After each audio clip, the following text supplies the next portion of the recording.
Chapter 3. Weaponized Ignorance. The War on Wisdom. Ignorance isn't just accepted anymore, it's celebrated. In a culture where learning is mocked, failure is inherited.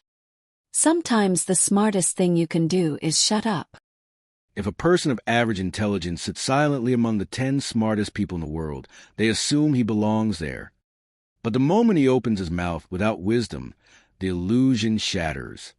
It's not silence that makes you look smart. It's not saying anything stupid. Too many people expose their ignorance trying to prove their intelligence. Ignorance has always been a part of human society. But there's a difference between being uninformed and celebrating it. There was a time when people were ashamed of what they didn't know. They stayed quiet in conversations they couldn't keep up with. They listened. They learned. From humble to hostile. That was then. Now we are living in an era where some people are openly hostile toward knowledge. Speaking proper English and you're acting white.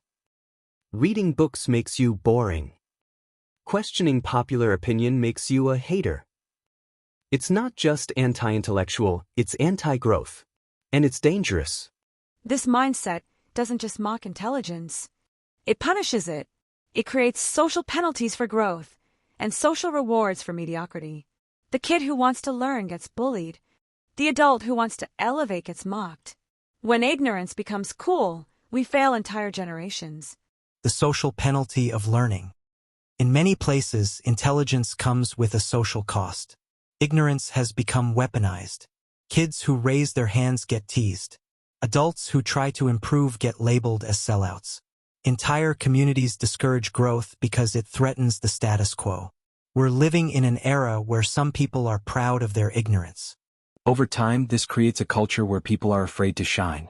They dim their light to fit in. They hide their hunger to learn just to avoid being mocked.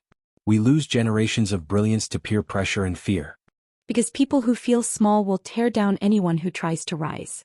People who feel stuck will sabotage others trying to escape. And in this way, ignorance becomes more than a problem. It becomes a culture. A toxic one. The consequences of celebrating stupid. Let's get real about what this costs us. As a former employer, I saw many inner-city public school graduates struggle with basic reading, writing, and math. These aren't small mistakes. These are deep failures with lifelong consequences. When ignorance is glorified and accountability gets replaced with excuses, the result is predictable. Generations unprepared for work, life, and leadership. The fallout shows up fast. Parents can't help with homework. Teens can't fill out job applications. Young adults sign terrible contracts on car notes and phone plans. People can quote rap lyrics, but cannot name one constitutional right. Success isn't an accident. And power doesn't come without knowledge. When ignorance is normalized, the damage is generational. How it starts young. This mindset doesn't just appear out of nowhere, it's taught. In far too many schools, the cool kids are the ones who care the least. Smart kids learn to hide their abilities to avoid ridicule. They stop trying, not because they're lazy, but because standing out feels dangerous. At home, it's often no better. If your parents never respected education, chances are you weren't raised to value it either. What some see as bad choices are often just inherited habits, passed down like family heirlooms. And if you've never seen someone chase knowledge, why would you think it matters? Learning is hard. And when your life already feels like a constant fight, the idea of choosing more struggle, through books, study, or self-reflection, feels unbearable. So people dodge it. They avoid discomfort instead of pushing through it. Ego over elevation. Sometimes people would rather feel right than be right. Admitting you don't know something feels weak. So instead of learning, they double down. Any correction feels like an attack. Pride takes the wheel, and progress gets pushed out. You can't teach someone who thinks every correction is disrespectful. This is how loud and proud becomes a personality. People cling to their ego like it's armor, but that armor keeps them stuck. They block growth because they're afraid of appearing small, ironically, making themselves smaller in the process. Knowledge is power. Knowledge isn't about test scores. It's about how you move in life.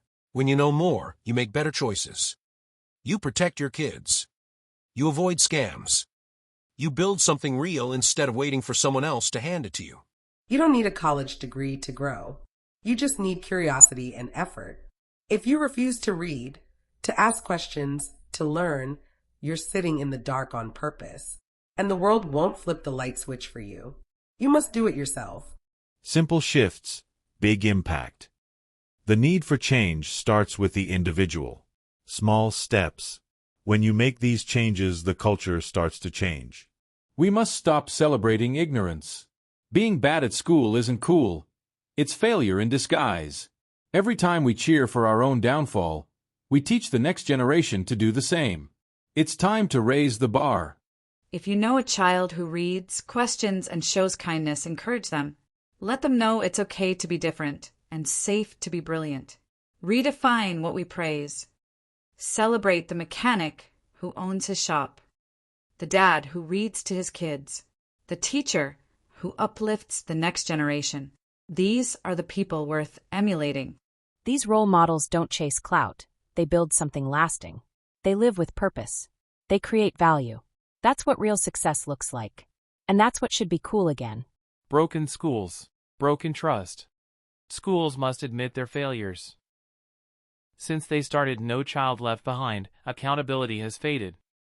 Students are pushed through without learning, and teachers collect paychecks while standards collapse.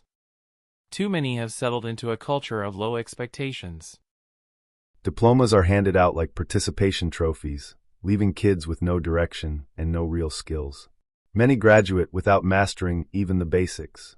Before you start telling me about that one perfect teacher you had growing up, the one who stayed late, bought supplies out of their own pocket, and changed your life, let me stop you right there. I'm not saying all teachers are bad. I'm not saying every inner-city school is failing. So don't get your panties in a wad and act like I'm attacking your favorite educator or your personal experience. What I am saying is that there's a serious problem in a lot of schools, especially in struggling neighborhoods. And pretending everything is fine because your teacher care doesn't change the fact that far too many classrooms are broken, filled with chaos, low expectations, and a culture that enables failure. We need to be able to talk about what's actually happening without people getting so emotional that they miss the point. This isn't about blaming the good teachers. This is about confronting the systems, the excuses, and the behavior that keep kids trapped in academic quicksand. If your story was different, great. But don't use it to deny the truth others are living every day. Many inner-city high schools are failing the very communities they're meant to serve. Classrooms are chaotic, respect is gone, and the few students who want to learn are drowned out by the noise. The kid who wants to learn, who's trying to build a future, is the one who suffers most. Their opportunity gets buried under the noise. Disruptive kids flourish, while serious ones suffer. What's left isn't education, it's managed failure. And when schools collapse, the whole community pays the price. When you mix a broken school system with a false sense of entitlement, the results are often disastrous. Schools are supposed to be the foundation for preparing children for success, instilling discipline, critical thinking, and respect for rules and structure. But somewhere along the way, that mission got lost, especially in many inner-city environments. Instead of accountability and life preparation, too many schools have become babysitting centers, passing students through with no real learning, no real standards, and no real consequences. A prime example of this failure is the widespread disrespect for authority, particularly law enforcement.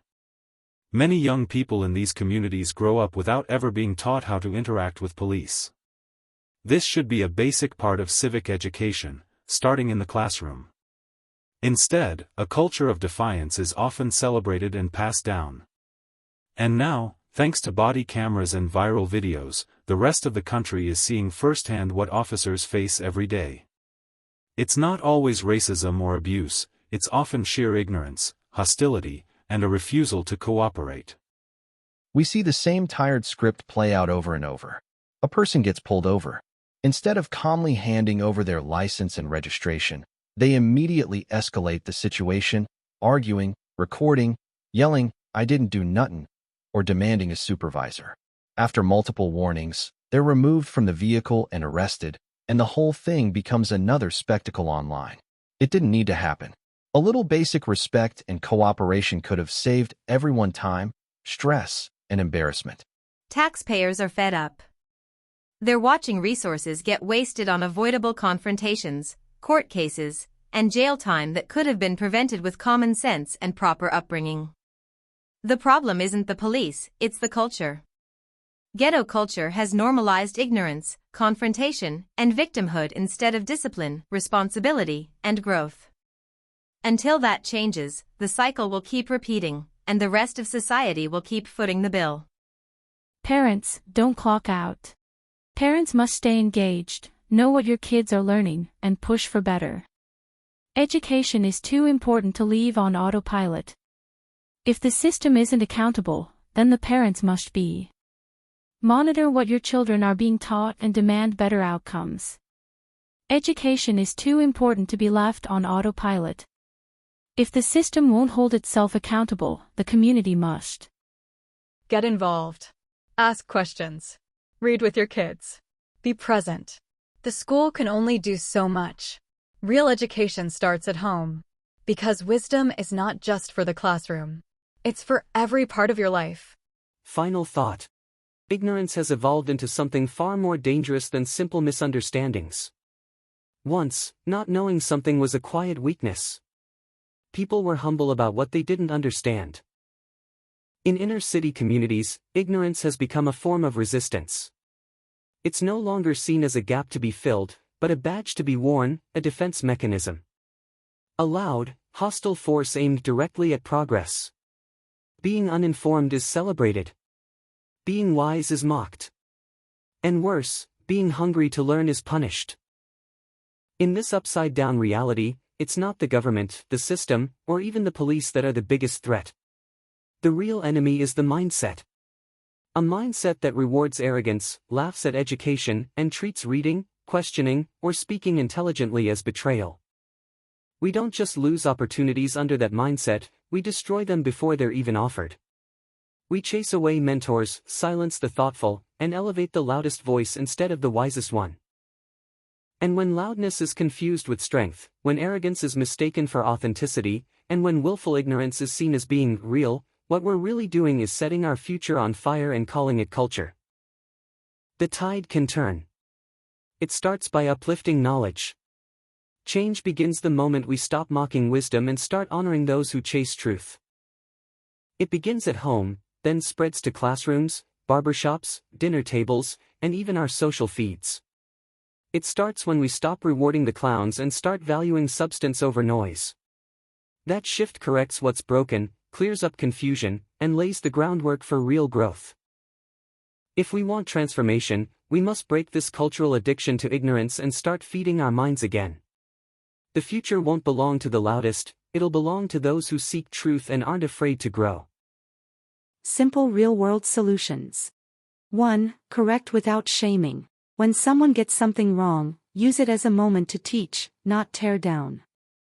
Respond with grace and curiosity. Actually, here's what I found, or let's check the facts together. 2. Celebrate intelligence loudly. Shout out academic success like you would a sports win. Use social media, family dinners, and local events to publicly uplift grades, scholarships, and intellectual achievements. 3. Build mentorship pipelines for practical wisdom. Connect youth with mentors who can teach life skills, budgeting, navigating healthcare, understanding legal documents, and doing real-world research. Intelligence isn't just book knowledge, it's survival skills. The solution isn't just more education, it's changing the cultural temperature around it. Knowledge should be a badge of honor, not a target for mockery.